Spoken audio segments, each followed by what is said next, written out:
Hello mga kababayan, magandang gabi po ulit, magandang umaga, magandang tanghali po sa inyong lahat. Ako po ulit si Deo Durano. Komentaryon lang po natin yung speech ni VP Sara doon sa Melbourne, Australia. Na sinabi niya po na scammer daw po si President si BBM. Totoo naman po talaga kasi wala naman ho talagang isang salita ito, yung presidente nating ito. Talagang ang marami na siyang in-scam. Isipin mo naman, lumusob sa KOGC, walang baril, walang tear gas, walang namatay, walang nasaktan. Pangalawa, ayaw niya sa ICC.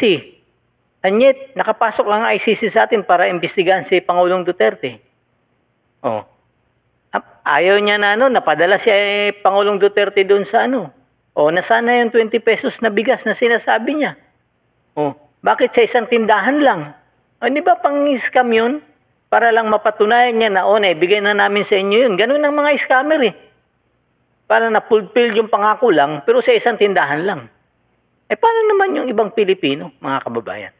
Pakinggan doon natin itong report ng GMA7 regarding po doon sa ni VP Sara doon sa Melbourne, Australia, mga kaibigan.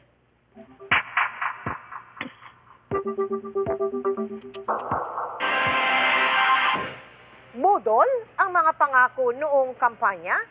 Tinawag ng may katangian ng isang scammer si Pangulong Bongbong Marcos nang katikit niya noong mga kampanya na si Vice President Sara Duterte.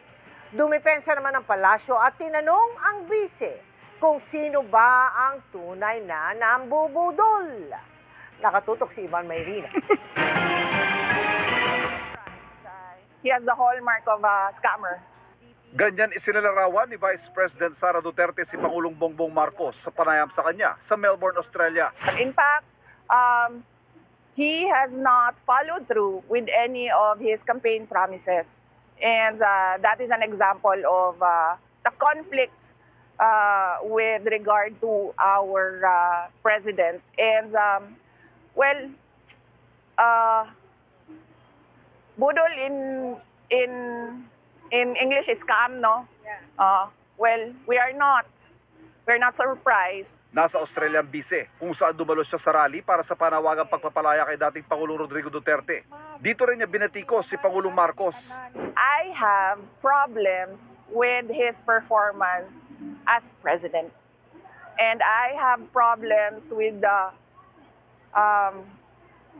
violations of our fundamental law, our constitution, particularly with the rendition of former President Duterte. That was really an affront to Philippine sovereignty. Ang palasyo may pabalik na tanong sa pahayag na ito ng bise. Budol? Talaga? Hindi ko alam kung sino ba ang nambudol. Hindi natin alam kung sino ba ang nambubudol. Sa panahon, sa nakikita po natin, pagtatrabaho. Hello mga kababayan, tingnan niyo po ang sinasabi ni VP Sara. Talaga naman pong budol talaga, scammer po talaga. Bakit? Yan po yung mga scammer na mga ngako, halimbawa po, bibili ng big bike, papakita sa mga bagong nag-a-apply, may big bike ako, nakuha ko lang yan ng 2 buwan. Di ba? Ngayon, para maengganyo yung mga tao na para bumili doon sa kanilang item na kung ano man yung binibenta nila, bibili ngayon. And yet, yung pala, yung big bike, hiniram lang o nirentahan lang. Di ba? O sasakyan. Mga ganun na mga scammer Ganun to si BBM, mga kababayan. Bakit? Wala naman talaga, yung 20 pesos lang na bigas Di ba? Hindi pa ba pang-scam sa mga Pilipino yun? Bakit? Saan ka makakita? Ang pangako niya, 5 pesos na bigas. Pero, ano nangyari? Bigla niyang i-implement bago mag-eleksyon. At isang lugar lang.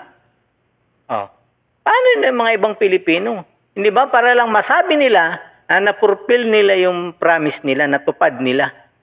Di ba po? Natupad namin yung pangako namin, ayan ang 20 pesos.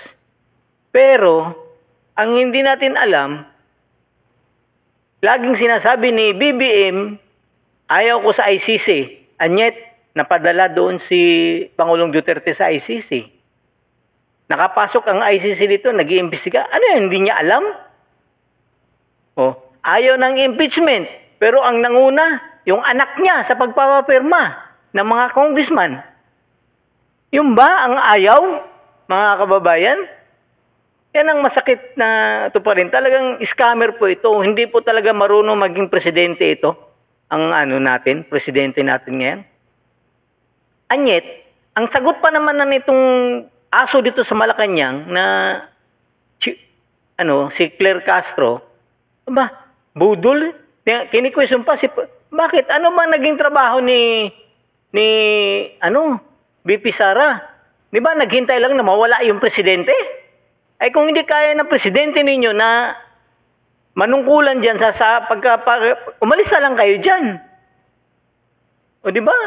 Kasi ganun lang naman ang gusto nyo. Ang tingin nyo kay Sara pumupunta doon sa ibang bansa. May personal din na lakad yun. O di ba po? Dapat lang magtrabaho yung presidente natin. Yun talaga ang mandate niya. Pagsilbihan tayo mga Pilipino. Di ba po? Tuloy lang natin tong aso ng Malacanang na si Claire Castro, mga kababayan.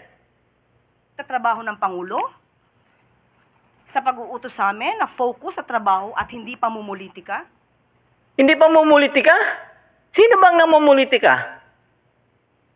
Sino bang namumulitika? Wala itong si Claire Castro, walang lumipas na 1 linggo na hindi binabanatan ang mga Duterte. Hindi ba pamumulitika 'yon, mga kababayan? Kung ayaw talaga ng politika ng mga to, huwag nyo nang isali ang mga Duterte. Total, nagtagumpay na naman kayo na napadala nyo na sa dahig. Anyet, araw-araw, hanggang ngayon, ang Kongreso nagsampa na naman ng kaso sa ombudsman kay BP Sara. O hindi ba pamumulitika yun? Di ba budol talaga? Tapos sinasabi niya na gusto niya makipag-reconcile. O ano nangyari? Pero hindi niya ma-rendahan yung mga tao niya doon sa Kongreso. Yun ba? Ang tamang talagang budol talaga ito. Ituloy lang po natin ang aso ng Malacanang, mga kaibigan. Sino ba talaga ang nambubudol? Ang biyaheng ito ng busy sa Australia ay ika-4 niyang biyahe abroad sa loob ng 1 buwan. Bagay na pinatutsadahan ng Malacanang. Sagot dyan ni Duterte. I am not on holiday for this trip. I am here to discuss with the Filipino community on ways forward for our country. And of course, how we can push the administration to do more for our country. And the Philippine government should not discount the contributions of the Filipino communities worldwide. Ngayong nalalapit na muli ang pang-4 na sona ni Pangulong Bongbong Marcos. Kinumpirma ng bise na hindi siya muling dadalo rito, gaya nung nakaraang taon. I don't think he will be providing anything substantial about our country, and it would be best to spend that time with the Filipino community. Kung wala po nakikita ang Vice Presidente na maaaring gawin ng Pangulo, ganyan po talaga ang mangyayari kapag po hindi binubukas ang isipan at ang mata at ang puso para sa taong bayan. So, kung hindi po talaga siya makikinig at hindi niya po titignan ang mga records na nangyayari sa gobyerno, wala po talaga siyang malalaman. Kinumpirma naman ng bise na natanggap na ng kanyang kampong order na inisyu ng ombudsman para sagutin ang reklamong isinampa ng Kamara kaugnay ng kanyang confidential funds. Inihahanda na raw ng kanyang mga abogado ang kanyang tugon. Para sa GMA Integrated News, Yan mga kaibigan. Yan ang sinasabi nila. Sino ba talaga ang budol? Si BP Sara ba o si BBM? Ano bang naipangako sa inyo ni BP Sara? Kaya siya nandun sa Melbourne, Australia, kasi nga may gathering ang Filipino community doon, mga OFW. Siguro inimbitahan ito, si BP Sara. Kaya pumunta siya doon. Hindi po siya pumunta doon na naglakwatsa lang siya, na namamasyal doon sa Melbourne. Nagtatrabaho din po siya. Dahil sa mga Filipino community na nandoon sa Melbourne, Australia. Bakit? Yung bang biyahe ni BBM sa Japan, pati nga yung aso niya doon sa Malacanang, hindi nga alam eh. Anong sadya niya doon sa Japan? Di ba po?